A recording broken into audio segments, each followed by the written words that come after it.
semuanya, perkenalkan saya Raffi Adilirianto dari kelompok A9 dengan NIM G0023-145. Di sini saya akan menjelaskan anatomi beberapa. Yang pertama adalah faring. Faring ini dia dibagi menjadi 3 bagian, yaitu nasofaring, orofaring, terus juga laryngofaring. Yang pertama kita bahas adalah nasofaring. Nasofaring dia skeletopisnya itu di vertebrae cervical 1 sampai vertebrae cervical 2, terus dia fungsinya untuk respirasi. Nah, dia ini berada di bagian posteriornya cavum nasi, terus juga keduanya dihubungkan yang namanya coana. Coana itu dia ini yang seperti bertingkat ini.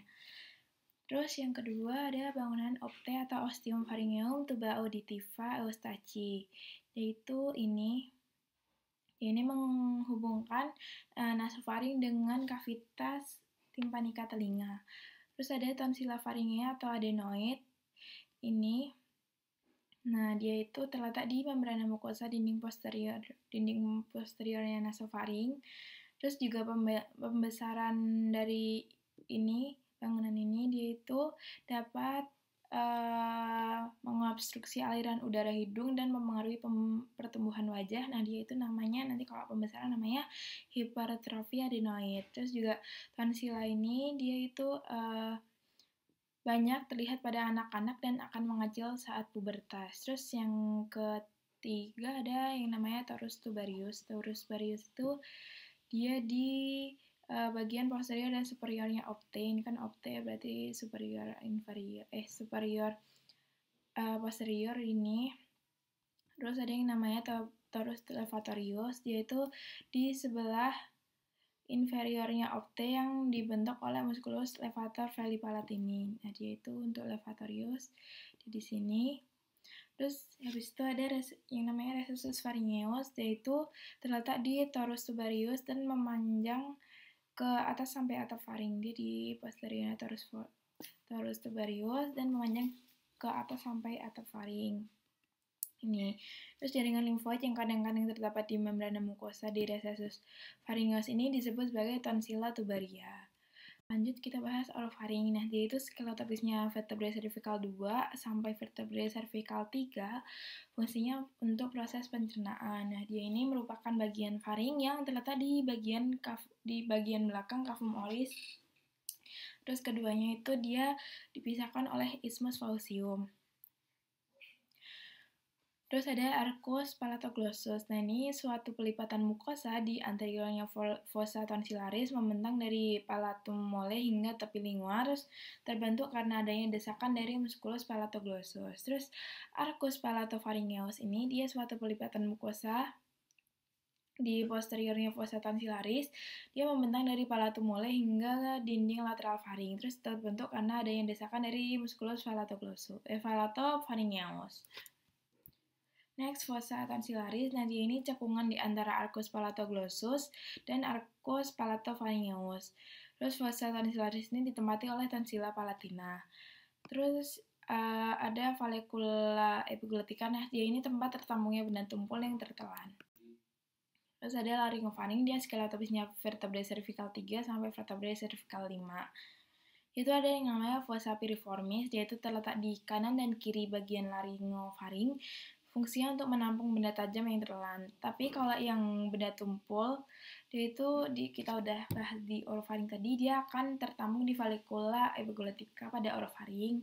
Terus ada yang namanya adductus laryngis, jadi itu pintu masuk menuju laring terletak di dinding anteriornya laryngofaring. Next kita bahas struktur eksterna jantung. Letak kor itu pada kavitas torakis, tepatnya di mediastinum medius, dieratkan pada kavitas torakis. Yang dieratkan pada kavitas torakis itu yang pertama dengan corpus seni oleh ligamentum sternopericardiaca. Kalau dengan processus sipoideus oleh sipopericardiaca, terus dengan diafragma oleh ligamentum pericardiofrenica, terus dengan vertebrae oleh ligamentum vertebropericardiaca. Terus batas-batas jantung gitu. Kanan atas tuh SIC 2 linea pars stenalis dextra, kiri atas SIC 2 linea pars stenalis sinistra, kanan bawahnya SIC 4 linea pars stenalis dextra, terus kiri bawahnya SIC 5 linea mid clavicularis sinistra. Nah, terus core ini dia berbentuknya piramid. Setiap core ini dapat diidentifikasi adanya apex, basis, dan 3 fasies. Nah, fasies tadi ada fasies stenocostalis, diafragmatica, sama pulmonalis. Nah, kalau basisnya itu dia mengarah ke bahu kanan, terus sedangkan apexnya dia mengarah ke panggul kiri. Kayak menyimpang gitu. Terus basis cordis ini terdiri atas atrium sinistrum menghadap ke belakang ke arah craniolateral dextra. Terus ada namanya apex cordis, dia itu mengarah ke ventrocaudal sinistra dan dibentuk oleh bagian inferolateral ventriculus sinistra terletak di SIC 5 8-9 cm dari linea mediana. Terus ke arah ventrocaudal sinistra. Sebagai lokasi ictus cordis di apex cordis dapat sebagai petunjuk batas kiri core. Terus skeleton cordis, dia itu fungsinya tempat melekatnya miokardium sebagai kerangka cor, tempat perlekatan kuspis atau katup jantung, dan insulator impuls antara atrium dan ventricle. Terus dia itu juga berperan sebagai isolator agar potensial aksi yang terjadi pada atrium dan ventricle itu terjadi secara terpisah, sehingga kontraksi ventricle dan atrium itu dapat terjadi secara berurutan. Terus skeleton cordis itu terdiri atas annulus fibros, zygonum fibrosum, dan pars membranacea septum interventricular, interatrial, sama atrioventricular. Terus fasciculus AV atau bundle of His yang melalui annulus fibros adalah satu-satunya koneksi antara myocardium atrium dan myocardium ventricle. Terus dia ada 4 valva, yaitu valva tricuspidalis, yaitu dia di antara atrium dextrum dan ventriculus dexter. Terus ada valva bicuspidalis, yaitu antara atrium sinistrum dan ventriculus sinister. Terus ada valva simulnalis pulmonalis, yaitu ventriculus dexter dan truncus pulmonalis. Terus ada valva semilunaris aorta antara ventriculus sinister dan aorta. Terus ada annulus fibros. Nah, dia ini merupakan tempat junjung fibrosa yang mengelilingi dua ostium atrioventricular, orificium aorta, dan orificium truncus pulmonalis. Nah, dia ini ada annulus atrioventriculis dextra yang dia itu ada di sekitar valva tricuspidalis, terus ada annulus atrioventriculis sinistra yang berada di sekitar valva mitralis, terus juga ada annulus valva aorta atau cincin aorta yang berada di sekitar valva aorta, sama annulus valva trunci pulmonalis yang atau cincin pulmoner yang berada di sekitar valva pulmonalis. Terus di zygonum fibrosum, nah dia ini merupakan daerah penebalan jaringan yang menghubungkan antara annulus. Terus dia ini ada dua, yaitu ada dextrum sinistrum. Kalau yang dextrum dia di antara annulus fibrosus valva aorta dan annulus atrioventricular dextra. Kalau yang sinistrum itu dia di antara annulus fibrosus valva aorta sama annulus atrioventricular sinistra. Ini bisa lihat gambarnya. Terus struktur interna jantung. Dinding jantung itu terdiri dari 3 lapisan, yaitu ada epikardium, miokardium, sama endokardium. Kalau epikardium itu atau lamina visceralis perikardium serosum itu terdapat lapisan lemak di mana terdapat saraf dan pembuluh darah. Terus kalau miokardium itu lapisan otot jantung yang terdiri dari kardiomyosit. Terus ventrikel kiri memiliki miokardiumnya yang lebih tebal karena dia berfungsi untuk memompa darah ke seluruh tubuh. Terus ada endokardium terdiri dari endotelium dan jaringan ikat padat. Ini dari luar ke dalam. Terus epikardium, ini miokardium, terus endokardium.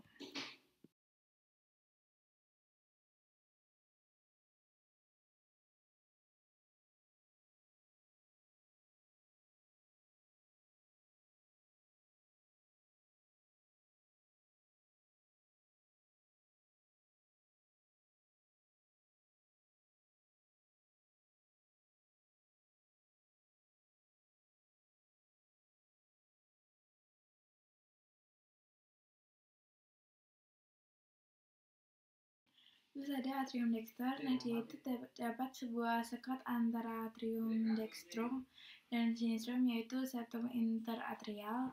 Nah, saat masih fetus, di sekat tersebut terdapat foramen oval dan akan berobliterasi menjadi fossa ovalis. sisa dari septum primum. Sedangkan sisa dari septum secundum akan menjadi limbus fossa ovalis. Terus penghubung antara atrium dextrum dan ventriculus dextrum itu disebut ostium intraventricular dextra.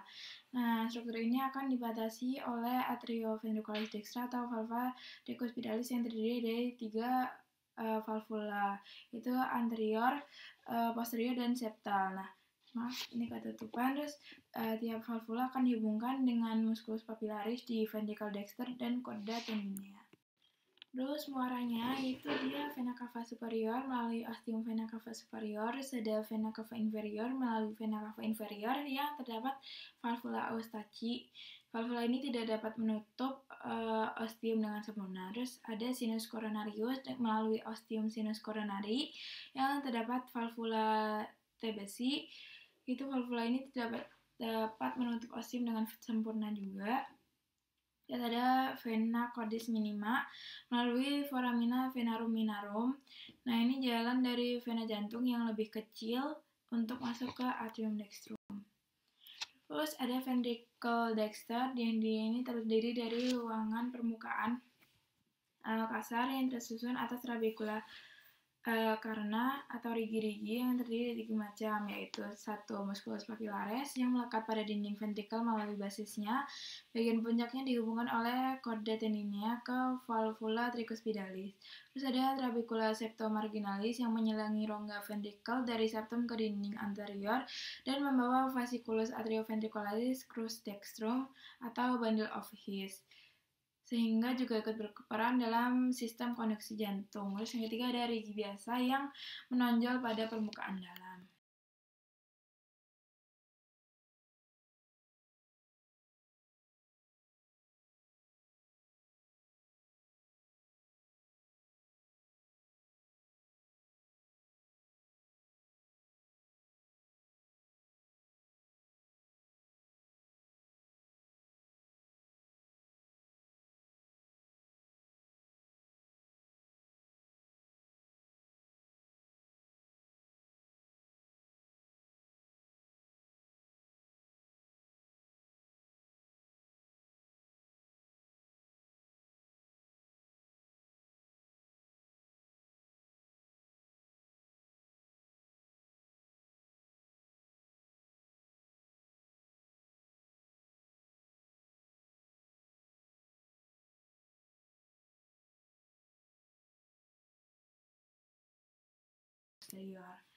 Terus ada atrium sinister, yaitu terdiri atas venarum cavarum dan auricula sinistra.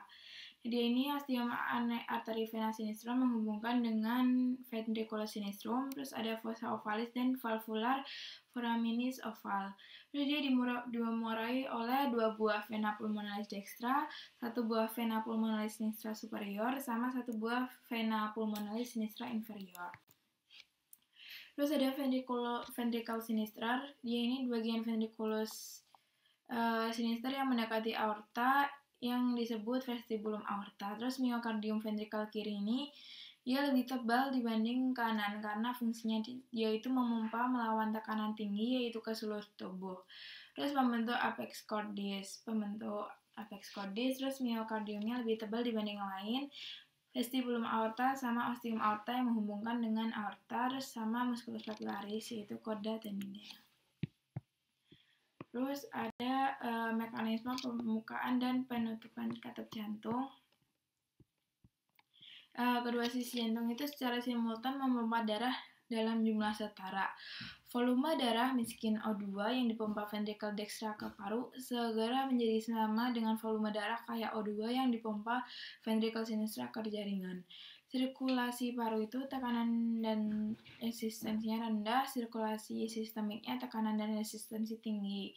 Jadi meskipun sisi kanan dan kiri jantung itu memompa darah dalam jumlah yang sama, ventricle sinistra itu akan melakukan kerja lebih besar karena dia memompa darah pada tekanan yang lebih tinggi ke dalam sistem dan resistensi yang lebih tinggi. Jadi otot jantung kiri itu bakalan lebih tebal. Terus darah mengalir melalui jantung dalam satu arah tetap yaitu vena, antrium ke ventricle, habis itu arteri. Nah, 4 katup tersebut memastikan darah mengalir searah karena katup diposisikan sehingga mereka membuka dan menutup secara pasif karena perbedaan tekanan. Terus gradien tekanan ke arah depan, yaitu tekanan katup itu lebih besar, memaksa katup terbuka, sementara gradien yang mengarah ke belakang, yaitu tekanan di depan katup itu lebih besar, mendorong katup tertutup. Terus gradien mundur bisa membuat katup menutup, tapi nggak bisa membuka ke arah berlawanan. Terus sistolik. Kalau sistolik itu ketika ventrikel berkontraksi untuk memompa darah keluar jantung. Terus katup semilunarnya atau aorticus dan pulmonalis itu terbuka. Terus sedangkan katup atrioventricularisnya atau tricuspid dan bicuspid itu dia menutup. Terus pulmonal valva mekanismenya itu selama sistol tekanan aliran darah akan mendorong ke atas sehingga darah mengalir ke arteri pulmonalis. Kadang-kadang darah akan mengisi sinus. Kalau aortic valve mekanismenya, dia katup aortanya memiliki struktur yang unik, yaitu bukaan arteri koroner di dalam sinus aorta, atau arteri koroner adalah arteri yang memvaskularisasi jantung itu sendiri dan ada di dalam sinus aorta. Terus kita juga ingat bahwa pengisian sinus itu hanya terjadi pada akhir sistol atau kontraksi ventrikel, sehingga aliran darah melalui pembukaan arteri koroner hanya terjadi pada fase diastolik. Terus ventrikel relaksasi atau atrium kontraksi. Terus diastolik ini ketika ventrikel relaksasi dan terisi darah dari atrium. Terus sedangkan itu katup semilunarnya tertutup dan katup atrioventricularisnya terbuka. Terus muskuli papilaris dan korda tendinenya berperan dalam penutupan katup. Muskuli papilarisnya akan berkontraksi sebelum ventrikelnya berkontraksi, sehingga korda tendinenya dia akan menegang dan menarik kedua kuspis secara bersamaan. Terus sehingga kuspisnya tertutup. Nah, yang perlu kita ingat, gampangnya itu adalah korda tendinia itu kan tali yang menghubungkan muskuli papilaris dengan katup. Jadi muskuli papilaris ini berperan penting dalam fungsi jantung yang normal, membantu mencegah kebocoran melalui katup arteri vena yang menghalangi terjadinya regulasi aliran darah ventrikel dextra kembali ke atrium dextra selama sistol atau ventrikel kontraksi. Terus selanjutnya kita bahas diafragma, yaitu pembatasnya itu kavitas torakis dan kavitas abdominis. Itu ada dua bagian, yaitu pars muscularis yang di bagian perifer, yaitu terdiri dari pars tenalis, pars costalis, sama pars lumbalis. Terus juga ada centrum tendineum, dia di bagian sentral yang berwarna putih. Pertama ada pars muscularis, yaitu kan pertama ada pars tenalis. Trigonum sternocostalnya Leri dilewati oleh arteri vena epigastrica superior dan vasa limfatica, yaitu tempat lemah atau locus minimalis resistensi hernia diafragmatika. Terus pars costalis ini bentukan kubah pada diafragma. Terus ada pars lumbalis, itu dia ada arcus lumbosacralis medialis atau ligamentum arcuatum medial yang merupakan penebalan fascia musculus psoas major, sama arcus lumbosacralis lateralis atau ligamentum arcuatum lateral yang merupakan penebalan fascia musculus quadratus lumborum. Terus pada bagian pars lumbalis diafragmatika yang melekat pada vertebra lumbalis membentuk dua crura muskular, yaitu crus dextrum sama sinistrum. Nah, batas medial kedua crura akan menyatu dan membentuk ligamentum arcuatum medianum di ventral aorta, yaitu hiatus aorticus. Terus pars diafragmatika ini yang melekat pada costa 11 dan 12 seringkali terpisah dari pars lumbalis diafragmatika oleh celah sempit disebut trigonum lumbocostal Bocadelaki yang juga merupakan locus minoris resistensi. Terus ada centrum tendineum yang di tengah tadi, yaitu ada hiatus aorticus tinggi vertebrae thoracic 12 dilalui oleh aorta, ductus thoracicus, vena azygos dan hemiazygos. Terus ada hiatus esophagus tinggi vertebrae thoracic 10 dilalui oleh esophagus, nervi vagi, ramus esofagi, sama arteri gastrika sinistra. Terus ada foramen vena cava morgagni, yaitu setinggi vertebrae thoracic Kika 8 dilalui oleh vena cava inferior, nervus phrenicus dexter, sama vasa limfatica. Ada trigonum sternocostal atau Leri. dilalui oleh arteri vena epicardika superior dan vasa limfatika. Terus neurovascularisasinya itu divaskularisasi sama arteri plenica inferior, arteri plenica superior, terus habis itu ada arteri pericardiofrenica, arteri musculofrenica, sama drainase venanya paralel dengan arteri. Inervasinya dia ada di nervus phrenicus, yaitu di nervus spinalis cervical 3-5. Terus mediastinum. Nah, dia ini merupakan ruang dalam kavitas torakis di antara kedua kavitas pleura. Sebuah bidang transversus membentang dari angulus ternalis, pertemuan antara manubrium dan corpus terni, sampai ke diskus intervertebralis antara vertebrae torakik 4 dan 5, membagi mediastinum menjadi superius sama inferius. Kalau inferius itu dia ada anterius, medius, sama posterius. Di situ dia superiusnya dia membentang dari apertura superior thorax sampai ke transversa thoracic plane atau termasuk angulus ternalis dan antara vertebrae thoracic 4 atau 5. Dia itu ada isi yaitu thymus, trachea, esophagus, arcus aorta dengan 3 cabang besarnya. Terus venanya ada vena brachiocephalica dextra sinistra, vena intercostalis superior sinistra, vena cava superior, sama terus nervusnya ada vagus sama laryngeus recurrent sama nervi phrenici. Terus ductus thoracicus sama nervi kecil-kecil lainnya, pembuluh-pembuluh darah dan pembuluh limfe. Terus kalau yang bagian inferior, ya mediastinum inferior anterior itu letaknya di anteriornya perikardium, di posteriornya sternum dan musculus transversus thoracis. Isinya itu dia ada sisa thymus, nadi limfatiki, lemak, sama jaringan ikat. Kalau yang inferior media, itu letaknya di antara kavitas pleura dextra sinistra. Isinya itu dia ada cor, perikardium, nervus phrenicus, pangkal aorta, arteri dan vena pulmonalis, terus vena cava, sama bronki primari.